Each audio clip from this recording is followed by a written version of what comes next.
விளக்கு இல்லையே, வயிறு எரியுதே, அதுக்காக தானே அறநிலையத்துறையை கடிச்சு கொட்டுறேன். இறைவா விளங்காம போகணும்னு கும்பிடுறேனே. கிட்டத்தட்ட 90 விழுக்காடு கோயில்களில் இரவுல விளக்கு எரியறது இல்லை.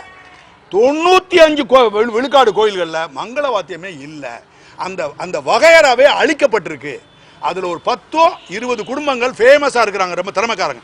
அவங்க மட்டும் நகைகளை போட்டு பிபின்னு ஊதிக்கிட்டு இருக்காங்களே ஒளிய, அழிஞ்சிருச்சு அந்த வம்சம். நீங்கள் ஒன்றும் கேட்க மாட்டேங்கிறீங்க. இந்த வம்சத்துக்கு சொந்தக்காரத்து ஒரு முக்கியமான இடத்துல இருக்கு, ஒரு ஆள் கேட்க மாட்டேங்கிறீங்களே என்ன? இதே மோளக்காரங்களுக்கு சம்பந்தத்துக்கு சொந்தக்காரங்க ஒருத்தர் முக்கியமான இடத்துல இருக்காரு, அதை யார் கேட்க மாட்டேங்கிற பிரஸ். எல்லாத்தையும் நானே உடைக்கணும், பொன்மாணிக்கல உடைக்கணும். கேளுங்க சார், நொறுக்கி அள்ளுங்க, உங்களுக்கு சம்பளம் கம்மி, சாவுங்க. ஆனால் உண்மையை வெளியே கொண்டு வரது கொண்டு வாங்க, விடாதீங்க. நான் சொல்லலாம், சம்பளம் கம்மி தான் உங்களுக்கு, பெரிய பதவி உங்களை நீதிபதிகளை காட்டில் முக்கியமானவங்களை உண்மையை வெளியே கொண்டு வர்றது நீங்கள், சத்தியமா. அப்போ எப்போ அழியுது இல்லையா, மங்களவாத்தியம் இல்லையே, அந்த கோயிலில் இல்லையே, விளக்கு இல்லையே, வயிறு எரியுதே, அதுக்காக தானே அறநிலையத்துறையை கடிச்சு கொட்டுறேன். இறைவா விளங்காம போகணும்னு கும்பிடுறேனே.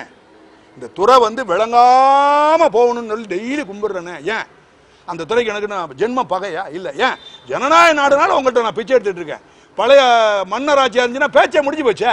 நான் சவுத்துக்காரன் எடுத்துருவேன்ல, எனக்கு வேண்டியதை பாரம்பரியம் இருக்கு, எடுத்துட்டு உள்ளே இறங்கிடுவோம். இருங்க.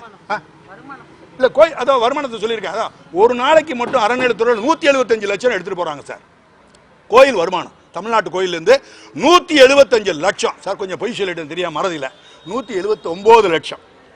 ஒரு மாதத்துக்கு 54 கோடியே 75 லட்சத்துக்கு மேலே கொண்டு போகிறாங்க. ஆனால் விளக்கு இல்லாமல் இருக்குது 275 கோயிலில்.